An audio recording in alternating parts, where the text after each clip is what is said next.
Somebody walked up to me and hugged me. And the minute she hugged me, I knew that this one was a little deeper, a little different. I could feel her chest thumping very hard. Bim, bim, bim. I asked her, what is the issue? And her voice was shaky when she said to me, my mother is in the hospital. I said, what is it that put you? Why is your mother in the hospital? Now, the hesitation before she answered me, I could sense the reluctance that she didn't want to say. So I just say, there are many people in line. I will talk to you after we are done with this session. After the session, I spoke with her briefly. And it turns out that the mother was in the hospital because her father put her there. I mean that this man beat this woman so much she ended up in the hospital. Hold on, no. The girl have the picture in her phone. I looked at the picture.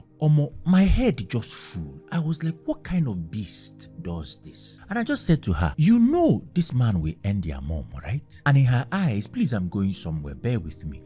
In her eyes, I could see the hope that I am wrong, but also the resignation that this may be inevitable. But they cannot go anywhere because now this man they provide. And what Eric just said here is still small compared to what some sisters are going through or what some sisters have gone through. And that's why we've been trying to create a lot of awareness about it. For example, there was a sister that lost her right eye because her husband gave her a direct blow on her eye. Imagine losing an eye because you are married to a violent man. Please and please, if your husband is violent, the first thing you need to do is, there's nothing like when it comes to physical abuse. You can be patient on other things, but not physical abuse. If your husband is violent, the first thing you need to do is to make sure you involve people that can help you. Whether it's your own family, whether it's your husband's family, whoever it is you think that can help you, just make sure you get them informed and you involve them. And after that, talk to him about it. Don't do it alone, no. It is you and the people that you have involved that you will talk to your husband about it. You have to confront him and talk to him about it. You need to let him know that this thing is not proper and it has to stop completely and permanently. This is a conversation that needs to be held with your husband. But the main thing is just that make sure you are not having the conversation with him alone, because he might end up beating you again if he's the beating type. And after that, if he stops it permanently, then that's fine, no problem. But if he does not stop and he continues, physically abusing you, he continues to beat you and so on, then the only thing you need to do is just to leave him. There is no way to sweet mouth it or to garnish it up. It is simple. You need to leave the man, because you cannot be married to someone that will be beating you, physically abusing you. I'll give you an instance. This is something that the sister told me directly. It's not even like I heard it somewhere or anything. She told me directly.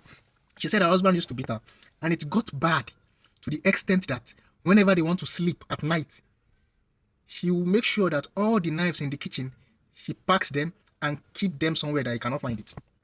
That's how scared she became in a marriage that is supposed to be giving you peace of mind, marriage that is supposed to be a source of peace for you, that's supposed to be giving you rest of mind. It has now turned to something that you are even scared for your life. So what's the essence of being married to the man? If you are married to someone like this, then you need to know that this thing cannot last, because sooner or later you end up, if it does not kill you first, sooner or later the marriage will end up breaking up.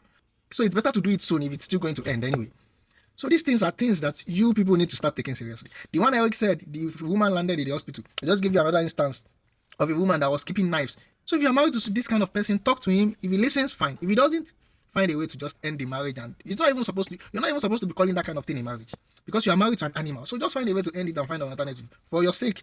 And I also give you an example of a sister that lost her eye. See all these things. Can one even comprehend all these things? Imagine losing an eye because you are married to a violent man.